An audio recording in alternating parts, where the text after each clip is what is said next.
olutalo lwagenze okuggwa nga nzizeeyo results ze nnyenda okuwa zeza kooti y'abantu. Nze ng'omulamuzi yasigalawo ku social media atula ku Supreme Court of Appeal. Ze zino results nga bwe zaatambudde mu bato ya Cindy ne Sheebah. Amanya n'eddoboozi Tamale Mirundi Jr, champion junior gudo. Oli waddembe obutakkiriza na nsala yange. Osegira era osobola okugenda mu kooti n'ompawabira nti omulamuzi atula ku kooti ya social media Technocrat Junior muwawaabidde olw'okuba nti teyasaze mazima na bwenkanya. Neze ng'omulamuzi atula ku social media bye bino bye nalabye ebyavudde mu lutalo lwa Cindy ne Sheebah. Era abayimbi bombi Cindy ne Sheebah kwe bali kuno mbalaba. Mujje wano omulimo guno ogw'okusala empaka gwampeebwa omugenzi Isima, Jajja Good, Jajja Ichuli, Jajja Good, Mukama omwoyo aguwummuze mirembe. Empaka zino yali azisala nampeerezaako ku nsala ye nange n'ensala. Nemwe nanga bwe mubadde munnindiridde nga mugake tuwulire Technocrat Junior kyagamba ye bato ya Cindy ne Sheebah yagirayo yata. Kwata peni n'olupapula. Get a pen and a paper. Ekyamazima ddala tekwabadde kuyimba, yabadde money making project. Era bonna abayimbi bano Cindy ne Sheebah bagabanya akasente akawera. Mpulirako mugava mu nkubo nti Sheebah yafunye $1,150,000 ate ye Cindy yanyuse na 100. Wali tewabadde concert muna Uganda ndaba ikwabadde kukola sente. I'm very disappointed mu bayimbi bombi nti weguba muziki saagulabye. I didn't see any music there. Nalabye just kola sente. Era kituswaza n'otuswaza nti wabaddewo bato ya music nedda wabaddewo kola sente. People made money. Kwa Victoria University yawa buli bloga buli ayina platform buli asobola okwasama esente zo bazibawa. There was no music at all. It was ekintu mwakiwaana nnyo. Nete wali muziki don't even waste time. Tetulina na mpaka ze tusala. There was no singing. There was nothing musical. Kwabadde kola nusu. So nga bonna bafunye obukadde 100 plus. Naye kye nalabye bafunye abantu. Gwe mulundi gwange ogwasoose okulaba kololo ng'ejjudde. Ne batuuka n'okkuba abantu emiggo nga tiketi ziweddewo. Embooko yavuze. Tiketi ziweddewo abatannayingira bangi ne baagala bayingize kifuba. So Cindy ne Sheebah okuyimbako kwabuzeemu performance. Si kye nabadde nsuubira. I expected something better.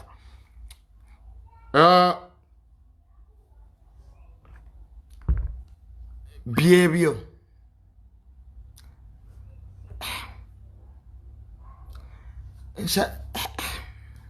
Nedda. There is life after music. Sina results. Abana Uganda munasonyiwa sina results. Sagala luyale kutakaliya z'abantu. Leero omusango guno banna Uganda ngubawadde mu kooti y'abantu. Nze ng'omulamuzi atula ku social media eyasinze mubaddiza There is no judgment. Osekera waliwo emisango nibaga nti mugende mu Supreme Court of Appeal. Eyawangudde wakati ne Cindy ne Sheebah simuyina okay mubaddiza mu abantu mwesalirewo.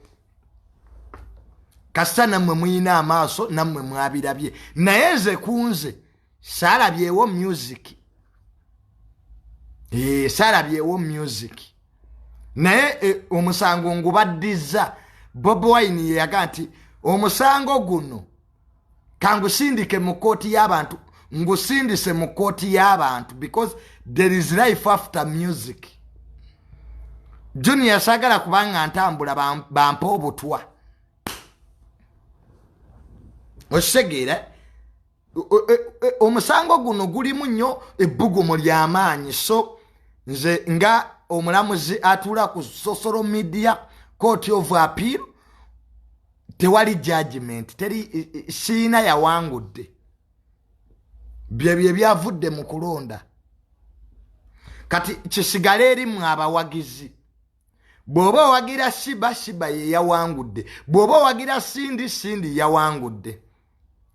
Junior siina nnyo intention ez'ettakaaliya z'abantu.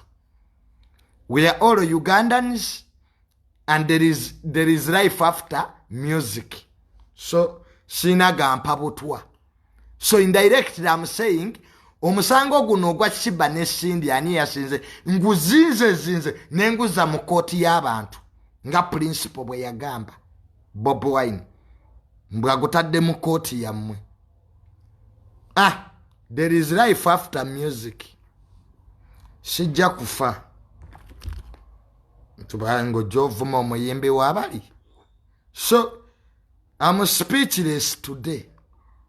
Sina judgment.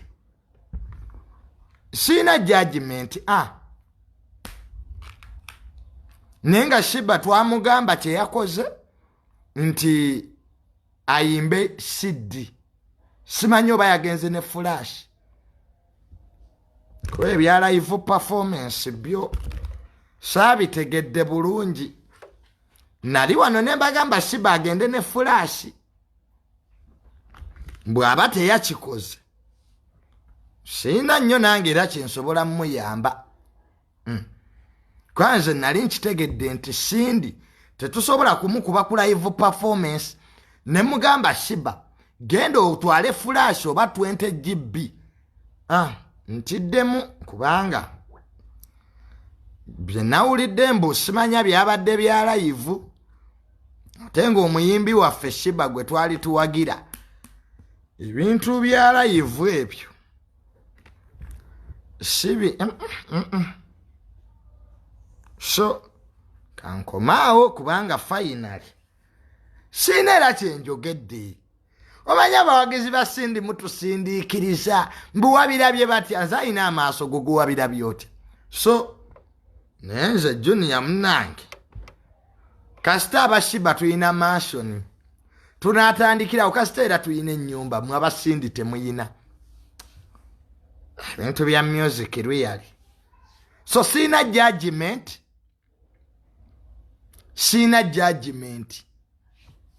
Simanyi yawangudde nenga thank you so much. Bonna bayimbi b'amaanyi Cindy ne Sheebah bonna b'amaanyi baleese abantu bo bangi.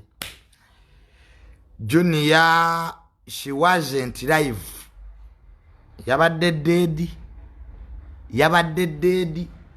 So byebyo kale bwetyo judgment yange bwebadde. Nze ng'omulamuzi Tamale Mirundi Jr technocrat omusango gwani yawangudde ngubaddiza abalabi tugututte mu kooti y'abantu. Social media egugobye. So buli omu waddembe okuwa ensala ye. Junior nzize mpa ensala zange nnyingi muli ensala yange yeeyo. Junior ennaku zino omufaaki ne wisdom kaye tewali kyetufa nakaye wisdom. Kaye wisdom mukwano gwange naye yavuma taata wange. Ekintu kye sitakwataganirako ddala. Segeera nze seefeekinga. You respect me or we ended the friendship. Even when he was given a chance by Kasuku okurectifying a mistake era yasigala ayogera bya kisiru. Kakati kaye wisdom namukyawa namuta. Etwayawukana. Sibera nabantu batawa respect banabwe. I don't normally be friends with people who don't respect other people. Tosobola kuvuma buli omu. Ovuma Junior, ovuma Antambi, ovuma Frank Antambi gwe buli omu omuvuma. No. Era bangi nnyo mwankubidde amasimu. Hey Junior, simanya muddewo waliwo ebintu bye batazanyirako. Never allow people to play with your parents. Omuzadde tagulwa. Oba musiru oba mugezi champion good taata we ye taata we. Choa nsiza fuma taata wa champion good. Osegeera so bobango oli chaliwo nga mukwano go. Osegeera wabazadde b'ekitiibwa otherwise omukwano tegujja kubaawo. So wadembo okusigala nga atuvuma kaye wisdom manye ekyo kyasinga okukola namulabye nga nvuma nze sina budde buvuma kaye wisdom. Era kaye wisdom sijja muvuma wadde n'ekigambo n'ekyo wadde okumuwemula. So n'olwekyo siri revezo nze ndi mukungu wa gavumenti. Osegeera sirya ku social media. Nze nina omulimu nina address. Kakati abantu abamutandiko babuuza bakola mirimo ki. Osegeera bakola mirimo ki. Era bajja kuga nze nina kootula kiti siba kootula kiti. Frank Antambi ayina ekintu kye yayogera n'enkirabamu sense. Frank Antambi yagamba nti omuntu atalina content nga content omujja mu kuvuma bookola nabo so tekiba kintu kirungi. So kaye wisdom mutabani w'omulaalo yali mukwano gwange nnyo naye bw'okolanga ensobi naddala ng'ogikoze mukwano gwo always sessole okusinga okwefuula omugezi ennyo. Nolowooza nti you can blackmail people see. Abana Uganda balaba. Era njagala nnyo kaye wisdom addeyo asome comments eziri ku programu ye gye yakoze ne Kasuku. Asome comments abantu ze bamuteereddeko. Ajja kutegeera yakola ensobi. Nze tosobola kumanyira my relatives katimba munsi waliwo ebintu they are called no-go zone areas. Omuntu bw'avumanga muzaddewo tomusonyiwanga mpaka nga yeetonze. Bino ebyensi biggwawo, ebitibwa byensi biggwawo. Omuntu tebasobola kuziika ng'oli jeno n'oba oyina emidaali 100 naye taatawo oba maamawo waafa ofuuka mulekwa. Mu nsi waliwo ebintu bibiri by'otazannyirangako bazaddebo ne mukyalawo. Maamawo waafa ofuuka mulekwa kuba ng'olina ssente. Kobe ng'olina ssente bagamba bamulekwa baliwa. Taatawo waafa ofuuka mulekwa. Mukyalawo waafa ofuuka namwandu. Abantu babiri abakukyusa status mu nsi mukyalawo ne bbaawo ne bazaddebo. Mu nsi teri mulala. Muganda waafa tolina kyoba. Naye muzaddewo waafa ofuuka mulekwa kuba ng'olina ssente zenkanawa. So don't allow people naddala mikwano gyo. Omanyi munnayo akamanyiro katandika na kusaaga. Omuntu ayinza okuga Junior nali nsaaga. Akamanyiro every betrayal starts with a joke. Ekyo tokyerabiranga. Buli bwankwe butandika na kusaagirira. Waliwo bye batasaagirako ssebo. Waliwo bye batwalanga ebikulu. Mu nsi oba tolina kyotwalanga kikulu bagenda kukumanyiira. Kitegedde. So bw'obeera ne mukwano gwo nga tawa bazaddebo kitiibwa oyo si mukwano gwo. Oyo si kyaliwo. Aba akulimba. Abantu batwesembereza nga balina ebyabwe bye banoonya. Omuntu ayinza okujja mu kamera naga Junior kyali wange. n'amalincha n'akwegana nawe yo simumanyi nze simu nenga newuwa abadajjayo kakati munsi ffe tulina ebintu the things we take really as part of us kobaani segera kobenga wenkana otya omuntu bwavoola bazadde bo n'osigala ng'oli mukwano gwe dene gwaba omusiru. If a person abuses your parents and remain friends with that person, then you are stupid. Oba toyina kyoli munsi. Abantu bakwata amalaalo g'abazadde baabwe graveyards ne bagasiimuula. That's what they mean a parent. Nti ofiirwa muzaddewo n'omala emyaka gyonna mu bulamu obwo nga muzaddewo yafa naye ng'ogenda ku ntaana ye n'ogisiimuula. So ebintu ebimu tebabizannyirako. Bw'oba obyogerako bigenda empola. Kitegeera, there is life after social media. Seged buno buviews ne share temuli. Tukoze program ensi netulaba wano mu Uganda osobola okuba ne 10k ninga tulina 5k mu nsawo. Osobola okuba ne views omutwalo gumu, views shares ninga tulina 10 mu nsawo.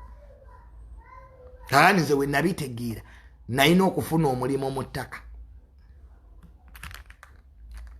bwe bugagga kati bwendiko kyovula abanze bayita bannamawulire eyo ku Victoria mu show ya Sheebah mbu babawe set. Nze Junior kyakola ebyo nze zijja ku concert ya Sheebah ne Cindy mbu nkwate microphone ebyo sikyabikola nagaggawala sikyali oli Junior goyito weye emitwalo 5 so manyiwe bali bamanyi mbuzi jemperekere Sheebah ku stage nange nzije ngandekana me son of Mirundi grandson of Yohana nti I shout on stage with 500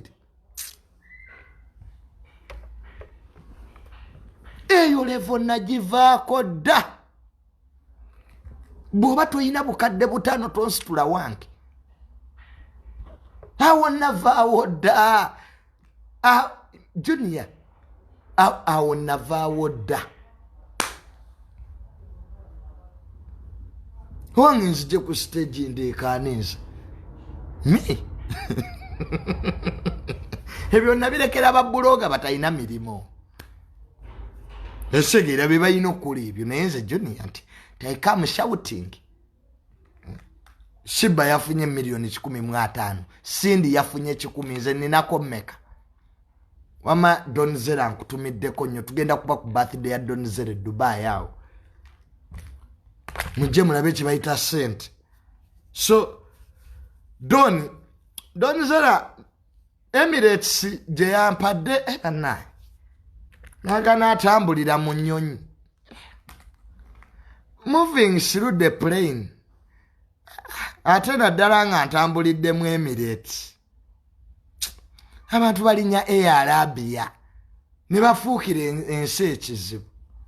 So n'olwekyo all in all buli agala okukwatagana nange ajja kukwatagana nange nze seeguya nsi kitegeera. Emirates nungi Donzera gye wansasulidde ne hotel bagisasudde de Dubai omugagga Donzera kwali kuno tugenda ku birthday segera bayimbi ku bayimbi muve mu zino nigi na ze mubadde mu Dubai nga muziyita party kali mugenda kulaba kye bayita sente malabamu mugenda ne mutegeko obwato ziringanga toyiza abaana bino byokuzanyisa nogambu nabadde mu yati mujje mulabe yati entuufu segera wiki namba Dubai tebagikolera baavu.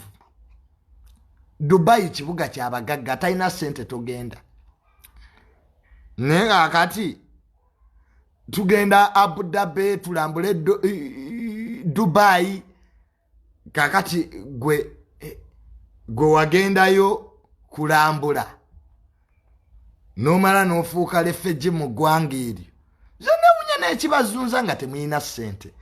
Omuntu when you don't have money sit at your home. Ebibuga ebimu tebabikolerangako mbuneeyiya. Dubai is made for people with money. Chuba mutuuse eri batubonyaabonya bababonyabonya kwa temuyina kubaayo. You are not supposed to be there. Cut after there. Oh, we are being harassed. You are harassed because you are in a wrong place. Go olia ya sule nakawa enasa na akaban bubamubonya. Have you ever had a person who is sleeping in Ibrais saying that he's harassed? So no lwecho nga tetunagenda bweru bye biŋŋanyi okutambula. Omuntu ofuukidde be wagenza okulaba ekizibu. Toyina tisi blas, toyina zigula na toothpaste. Mbu you a tourist. Touring what? Kaize jina kutambulira mu Emirates. Okuvanga sadi mpaka 10th. Donizera yasasulidde Emirates. Kutula mu Emirates kulya mmere. You eat as much as you want. Ndi mu first class. Nati ntambulire mu Air Arabia. Nange nti I went outside. Waliwo kye tuyita kiras. Kiras. Kiras. You must maintain who you are. Chowa abamba ba deporting. Airline mwotambulira matters. Osegera. Excitement of the first flight. Look at this one. Fred, my brother Fred. I'm a technocrat. Kati singa how can I be cop? Ne government yebuzache nabadde nkola. I travel in 2 airlines, Qatar and Emirates. Nze ntambuliramu ebisiga endala sizimanyi. Nze mmanyi nze. Kakati muninde Dubai. Ate n'ekyokubiri n'ekino kankiyiseewo. Temujja ku hoteli kwe nyenda kusula.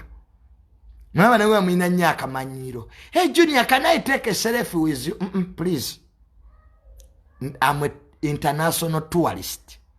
Osigera. Bino ebye Kampala. Junior, nyamba ondeetera obutunda. Siba mama wange mutwalire omugoyo. Be with, please, don't take mu program zo. So, ekyo nakyo mukinotinge. Mwina nyaka janja ko ulidde ndi Dubai ononyeza ki. I a businessman. Why looking for me? Benyendo okulaba mbayina ku list. Ataliko try next time. Junior jangola beko wetubeera. Nze wa revenue we Dubai. Oba nina lento. Leave us to enjoy life. Junior ogenda kukola kye Dubai kwepicha. Nyenda kwepicha obadde oyagala nkole yoki. Obadde ndi mukulya mulondo bwe nwakukumanga ndi mukumugaya mwanyi wano kaizi nga temwamubuza ki kyakola mu America. Abantu bali mu kweyiya bannamawulire bonna babomba badduka buddusi. Nyenda kwepicha. Wabadde yawakana. Osegera wabadde yawakana. Nabaga mukole sente mujja kutulya. Nyenda kuundya. TNC. Wabadde wan awakana yagala okundopa. Mbagamba bana abakazi mukole sente mujja funa abasajja abalungi temwagala. Muri omuoza love is say love is hard. Love is hard because you don't have money. Mwagala nnyo ebirungi temuyina sente. Simanya mwagala ono sex ow'okutuyana. Junior hold me tight. I'm coming. Find me in such nonsense. Sege fetwako moku playing sex ow'okutuyana ebyo. Mbu Junior hold me tight. Please, please. Munonyere vozammwe. Ebyo ebyatukyezimba okola mu Jumayi. Muri kubana babandi mubamenye emigongo. nkola kano ka style you must pay Junior njagala kabalasi kati style nampeera je yalimu if you are not man enough oyo musajja namuwa n'ekitiibwa oyo look at nampeera kilo 10 atudde kavubu kabwe kati katono ne bannabasajja tuyine ennaku men we still have problems laba nampeera kilo 2 gwoyo stra nampeera gwe nisibitse akasajja kamweyimbamu so let us respect the boy child to supporting where due stegera Junior zala di gwakola census nja kuza nze nzala mbagagga mukazi omwavu amenya bobo yagalageye nayo kunsi male a poor woman. You'll come back and tell me, my brother. If you want to see that hell is on earth, marry poor woman.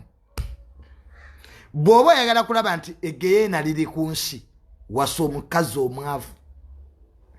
Ne akati donzera yuno tugenda kuwumula Dubai. Mwemuliye omuli ya mayuni.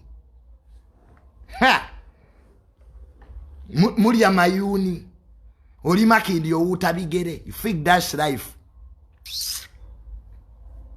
Nemushoka nono mwerimba limba. Nsekala ako Junior nebwe kankwana nkagana toyina opportunity. Some women you are talking like that because you lack opportunity. But when you get a man who is handsome ozale kubana abanyirira you tell me. Ozale kubana nga tebetaga filter ya WhatsApp, simanya TikTok, simanya iPhone, piwa. Muzala abana abanyirira. Nayo ozo musajja simanya Junior, I have water. Okay, you be with your water. Oba okola mu water. Zamani waliwo buwera bujje ne bungamba. Mbu Junior nina amazi even if you have water. When you don't have money, nobody will love you. Abamuli relationship muzirimu mweka. You are loving yourself. It's just you are pretending to be in a relationship, but there's no relationship by the way.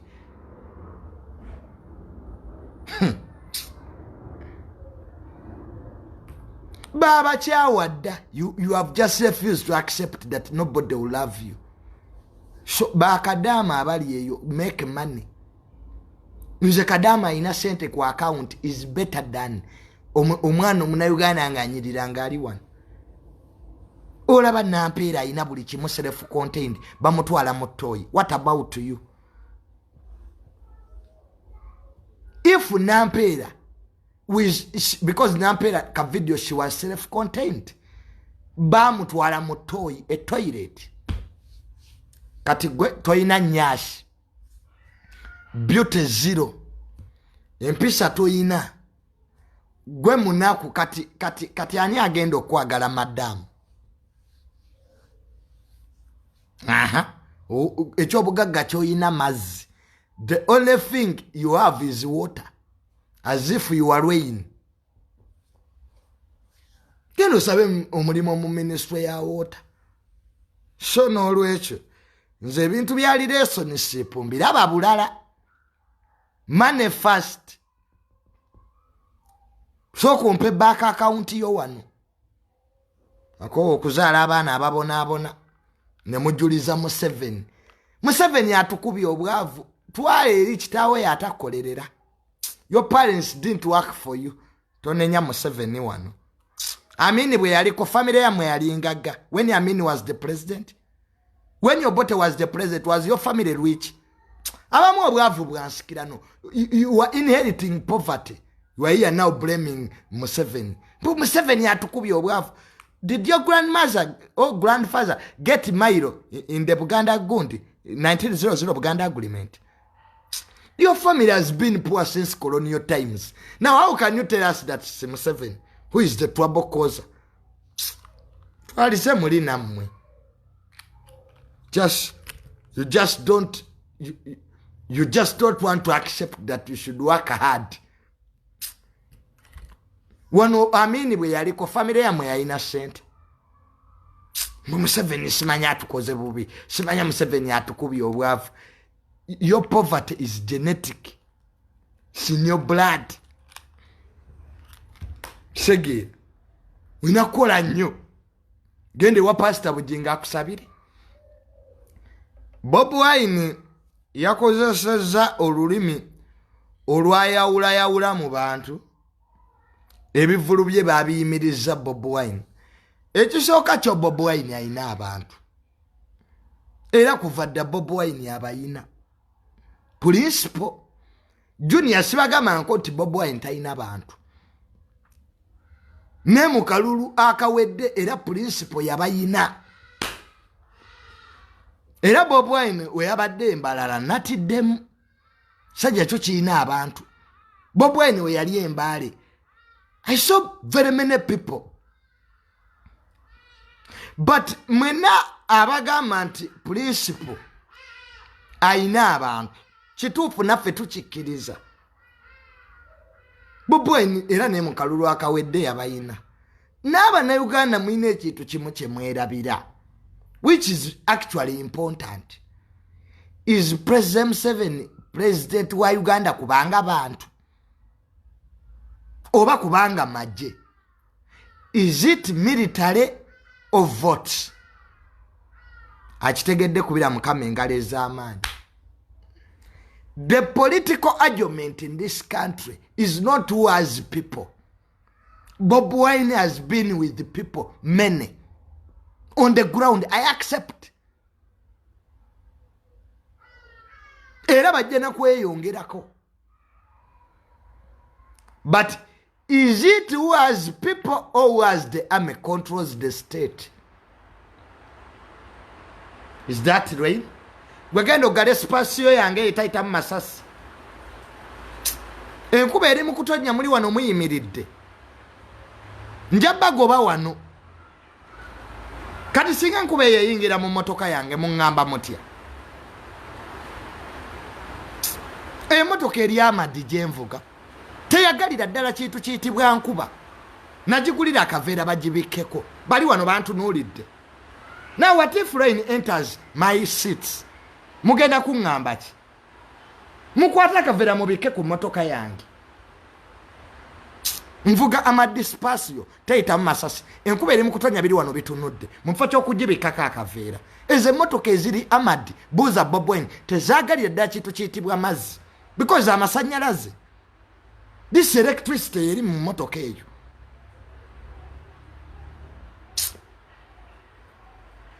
Abantu n'obagamba wamma tebabitegeera. Enkuba eri mu kutonnya ebweru, ekuba emmotoka yange mu kifo ky'okwata akaveera bagibikke bagiteeke mu tenti biri wano bitunudde. Njaba goba wano.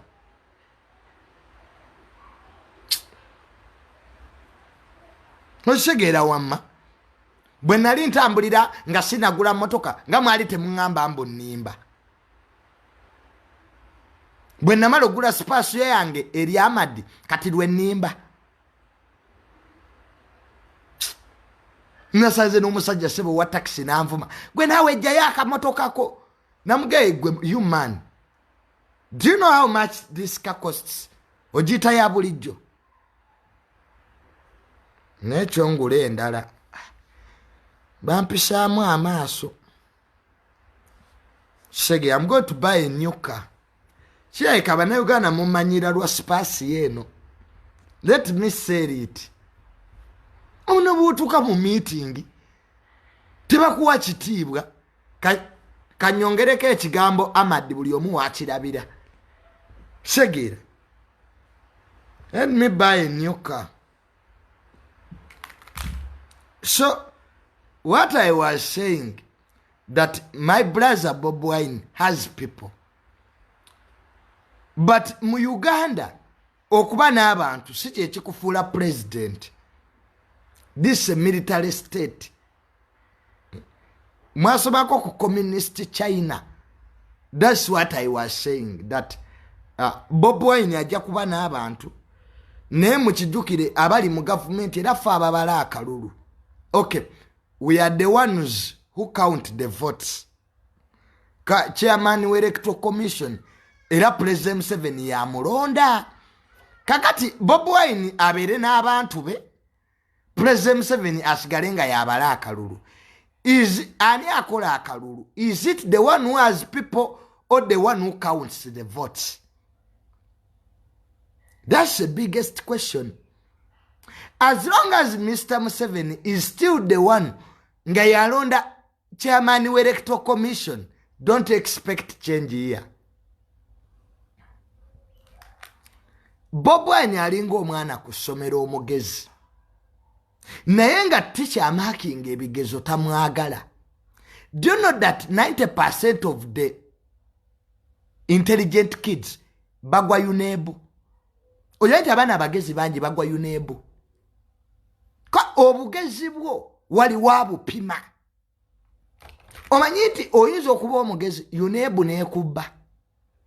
Nze ndabyeko abaana bangi abataddeyo apiiru. Mu bigezo bya UNEB ne babali makinga, they get more points. Kakati Principal Robert Kyagulanyi Ssentamu, we appreciate he has very many people, but let us pray that he knows who counts the election, who counts the votes. He's still the state. So temukyamuukirira nnyo Abannayuganda. Nange Junior nina abantu. Am I the member of parliament? Of course no. So in military governments, to have people and to win an election, they are two different things. Nekano Besigye yabayina. Actually akalulu ka 2026 Besigye alabika yakawangula.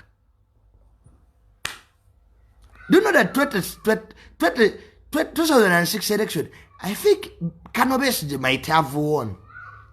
But is he the president anyway? So we shouldn't really support Secretary Bob Wine ayogera bubi nnyo speech ye eya omwaluwa ne government ye mutia. Of course kati Bob Wine tebayinza mukwata. They would say secretarianism. Sibanya secretary, but they can't arrest him. Waliwo omuntu katola bali eni skin yoyo.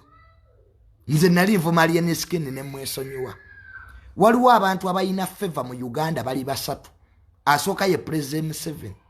Addako ye Bob Wine, omulala yali eni skin.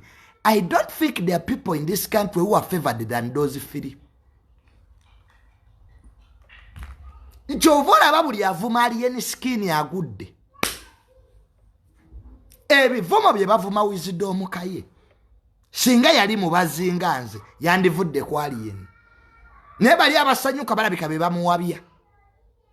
Omayaba abasanyuka bayina olugezigeze yosanyuka TV. Nawulidde mwagobye Franka Ntambi. Franka Ntambi yagenda kusanyuka TV ne Kasuku. Ne babuuza Kasuku gwaze ne Franka Ntambi n'agamba ye. Abasanyuka TV ne bagamba oyo omusajja atuvuma. Kasuku naga aseze naye ne bamufulumya. Franka Ntambi oli muvubuka mugezi. Don't allow people to control your head. There is a future in this country. Fetutulia bisera bya maso. Junior I'm still young. Okuyingira entale zinteeka kutaka. Zembala bya maso. Kakali ali eni skin wabayina abantu. Nze tekinkolera kumuvuma. Osigidde. Ali eni skin ayina favor. Bob Wine ayina favor. President Museveni ayina favor. Those people are lucky. Omanyi President Museveni atufuze lwalaaka. President Museveni si w'amaanyi. Is just lucky. Era bw'osoma ekitabo kya President The Mustard Seed ojja kwewuunya ensi. Omukisa gwe gukulembera buli kimu. You are even lucky to be alive. Abafudde olwaleero Katonda bamukoze eki. Do you know that there are very many powerful people who have died today? Goliawo. So life is about luck. ebintu bijja kujja iniyo favor nga tobirwanidde. Omanyi nti you can be there nga gwaliwo weka. Ekiseera kituuka nga gwaliwo kye bayita favor nti ekintu kijja when you are the only person who is there. Tolwanye, toyombye, toyina government. 90% of people who have jobs are not highly educated. Mu Uganda basiga okuba n'emirimu tebasoma nnyo, tebalinyangako na musabo. But favor comes from God. Katonda ina engeri gy'ateekateekamu ensi. Kakati aliyeni sikini, aliyeni mu bwaliyeni bwe. Ka aliyeni sikini si asinga oyimba mu Uganda. Aliyeni sikini si asinga okwambala mu Uganda mu bayimbi. Naye Katonda ina kyalaga ensi. Katonda mu kitabo wosoma Bible yagamba nti nzija yabo be muzalawa nenfukamiza abaali ab'amaanyi. God says that I bring out those people you despise, those people you demean, and I defame those who think are powerful. Hallelujah. Kitegedde kubirako Mukama engaliza amaanyi. Aliyeni sikini Katonda ye yamusitula. Kyovula tayiwali muntu yazimba aliyeni. Tebakulya ebinusu. Na uliya lwine ba TikTok abega. Nze fa bazimba aliyeni namwe mwezimbe. How can you build something you can't be? Ozimba kyotaligwe. Munsofana na kyotayina. Oyizo tamula n'ekisumuluzo kya benzi nga togiina. Musiru. Can you have a land title without land? Are you stupid? Buli omu yefuula azimba. Nzo Junior nze ya muzimba. Lwaki tewezimba? Mirundi anaza Junior. You fake paper machines and metals. Bogena ali mu laboratory no engineering. There is one alien in this world. Just as there is one Junior. Isimu omugenzi isima yafa. Waliwo isimu omulala. Teri azimba muntu. Katonda. Yanno luyimba lwenjagala ennyo nduwuliriza nnyo luga Katonda yabadde mwene ensonga. Katonda, it is God who has been in this thing. Njagala nnyo oluyimba olwo. Simaani yaluyimba. Katonda yabadde kakati nze Junior nwanisa aliyeni skini kwasanyuka TV. I can live sanyuka TV and I stay with the people. Nze Junior ambala eno social media gye tuli mu calculation. Never fight a storm. Byeteke lifuga social media. Tolwanisanga muyaga. Omuyaga gudde bali. Kyovula banga Bob Wine yaleta ababaka 5 mu 6 mu parliament.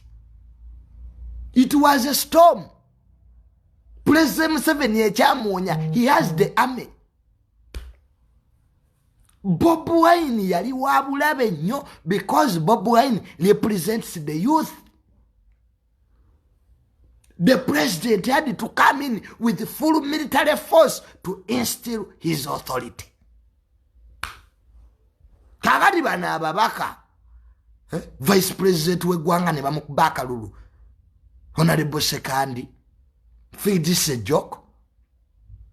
So, Norwecho, they have people who have favor. Nisinza vumali, nisinza nakumuddamu. I can't. Aliyeni skini agenda bugenzi kumbaga na ingize milioni 10. Junior nyingiza mmeka.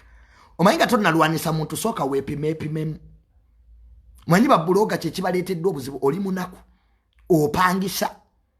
Mweyita nnyo babuloga bye mutali. Zeda bajeno sali. Era bera toyina golaba. Werimba choli. Manyi bwe tujja mu social media tuyina ekintu kino kitwagala ensi etulabe. Ninga actually the truth will remain the truth. We are nobodies. Nijja ku media abakulaba bagaggo kusinga bayina emirimu gwe toyina. And you want to pretend that gwategeere nnyo. bokulala bo tubawa kitiibwa yomu muyisanga kasasiro nze ndi mulalo nze olaba ffe afu munyarwanda afu ki nonsense nze olaba nze ndi afu muganda siba afu mukiga who told you ebyo ebintu byafu byavaawa nze ndi afu mutolo so what where does your afu ekomawa 5.57 abatasoma ennyo be babeera mu gaboozi ago illiterates. Find a man like me went to school ndi mwafu muganda siba afu munyarwanda. Those are you bintu byabatasoma nnyo be babeera mu ezo conversation za tribes. Find a man with a degree. I'm doing a master's degree in Makerere. Nga nange ndi mu bya afu siba afu munyoro. Kati obwafu bwo bukuyambe buti. Okay, what about these who are full? Kati nze junior mwe full muganda. So what? Manyi abatasoma kigenze wala be bali ku media. Nayo bituga tebikwatagana. Nze nine mizigo. Nze tata wange yandekera. Sibayaze. So what if your father left you money? Does it mean you are the one who feeds us? Nze nazimbye. Please. Those are your personal achievements. Totubulira waje wazimbye. Tetusula muzizo. Mwagala nnyo personal achievements. Muzifuule nti shirudi. Je mukwekamu obusiru bwammwe. You do something stupid to your friend, then you start posing around. Nze sipangisa. Okay, faba pangisa otusinga ki. Do you have white blood? For us we have green. That is a sheer arrogance. That is a typical nonsense which cannot be challenged. There is nobody you feed here. We don't come to your home to get what to eat. You found us on social media. You will leave us here just the way people have left me. They don't fake life. You see, this is faking abulamu. Can if you address me, do you know what I own? Have you ever taken trouble? Go to the Ministry of Lands. Put in Tamale Mirundi Jr. and see how many titles I have. But that is for me. It's my personal information. Yeah, even if I don't have any. Does it mean nti aba police, abakologwa police nga tata wabwe si Geno si Kano, they are not Ugandans? Munsito kubanga bantu kyoli. Ebyo biyamba gwe na family yo. Sigidde. Sano lwekyo. Nuwa mantu abogere ebintu noga, really? Kino kivuddemu ono? Ntunowemula. Gwomu bali bakuwemula. Ate nawe tetukozesa kubo balala lye bakozesa. Naffe tunakwate kubo abalali bakutte tebajja kulaba wonjawulo. Enjawulo yaffe nebali ffe tubasembeza. Enjawulo yaffe. Enjawulo yaffe nebali ffe tetubavuma. Enjawulo yaffe nebali ffe tetubaweebuula. Kati abantu ne balaba enjawulo. Nega naye ate ye Junior tali bwati. Omanyi munonga abantu batudifendinga ne gye tutaba. Unega Junior oyo muntu mubi. Banyumiza ne baga ebirala byonna oli mutuufu naye Junior kino tasobola kikola. That's the goodness of doing what is right. You are always defended in your absence.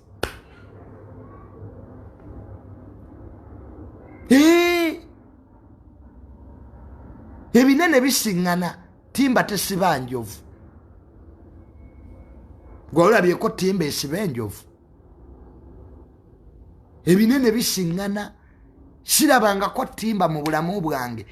Abampuliza timba musota munene bweguti naye tekusobola siba njovu. A python can never kill an elephant, much as all are big. So nolwekyo tusomesa abantu baffe okutugoberera nga tetukoze bo be bakola. Abantu tubasembeze bo beeriemu enkwe. Abantu tubaagale bo batuuka ekiseera nga okwagala kwaffe kubasuseeko ne kubaziba amaaso ne batwagala. Era bye ngamba abali mu gavumenti nti tukolerere nnyo abantu bajja tuuka batwagale. Tuze abantu ku mataka, tutereze ekonome. Ekyamazima ddala ky'Abannayuganda baavu. Obwavu bwo bungi wano. Abantu babeeranga mu butale ne batunda bye batunda ne bannyuka. Emisolo mingi giyitiridde. Munateekawo ka bizinensi ke sitekaso n'ekakuba. Kati abo balagewa ku ttaka tebateredde. Ebyenfuna emirimu gyaggwawo, covid yagikuba. Kyokka n'Abannayuganda emirimu gye beeteereddewo ate ffe ne tugirwanisa. Kale okutiitibya abagwira foreigners. In this country you find foreigners are having a good life. Ne tutiitibya abagwira. Mukulu wange yamu kye yali ayogerako. Economic segregation. Omugwira najja wano tasasula musolo, emmotoka balina personalized number plates, balina abasirikale emmotoka foreigner.